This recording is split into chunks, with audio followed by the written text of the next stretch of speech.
रघुवीर धीर अयोध्या घर को लंकापति हनन कियो राज दियो विभीषण को सिंहासन पर बैठी सीता रामचंद्र भरत शत्रुघ्न चवर झुलावे आए हनुमत वीर आए रघुवीर धीर.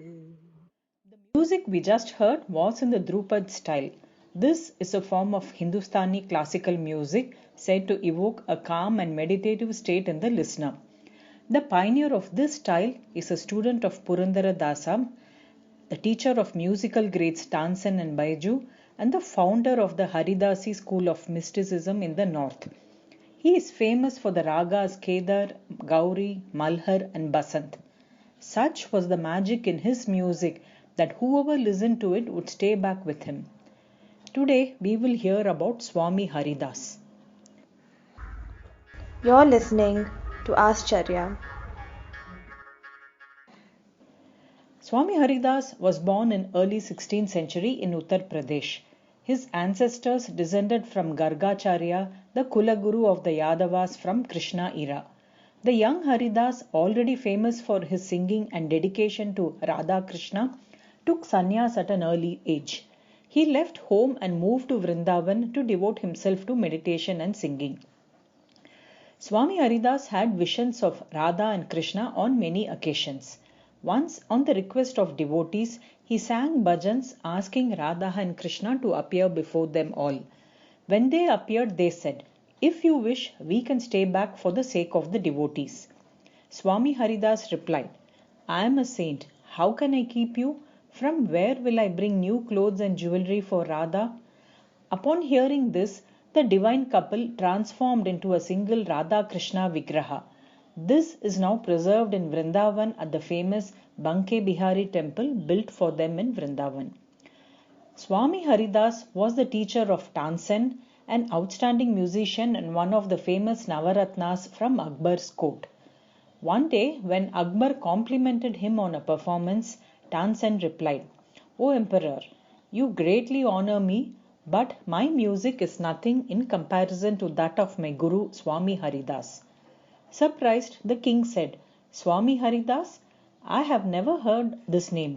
In whose royal court does he sing?" Tansen replied, "He is not a royal singer. He is a great saint living in Vrindavan. Sitting on the banks of the Yamuna, he sings in the praise of Radha Krishna." Will a musician even better than you, Tansen, give up the royal patronage and stay in an ashram? If there is such a person, he must be truly divine. I must meet him. "He will not sing for an audience or because a king asks him," replied Tansen. "Do not fret, I have a plan." Tansen then asked Akbar to pretend to be an ordinary citizen. Akbar agreed and set out to Vrindavan with Tansen, disguised as his attendant. When they arrived, Swami Haridas was unwell and weak with a high fever. "Please lead the singing," Swami Haridas said to Tansen. Tansen began to sing, but several notes were off key. Swami Haridas abruptly took off the cloth wrapped around his shoulder and hung it on a tree. Then, much to the delight of the disguised Akbar, he began to sing. Akbar, immersed in the melody, fell at his feet at the end of the singing. "Rise, O king, your desire has been fulfilled," said Swami Haridas. A shocked Akbar confessed, "Nothing can be hidden from a man of God like you." Tansen sang out of tune to prompt you to sing. Kindly forgive us both. Akbar continued, "I have one question. How were you so ill when we arrived, but have now become healthy and cheerful?"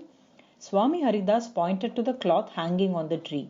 "The disease was transferred to that cloth and will return as soon as I wrap it around myself again."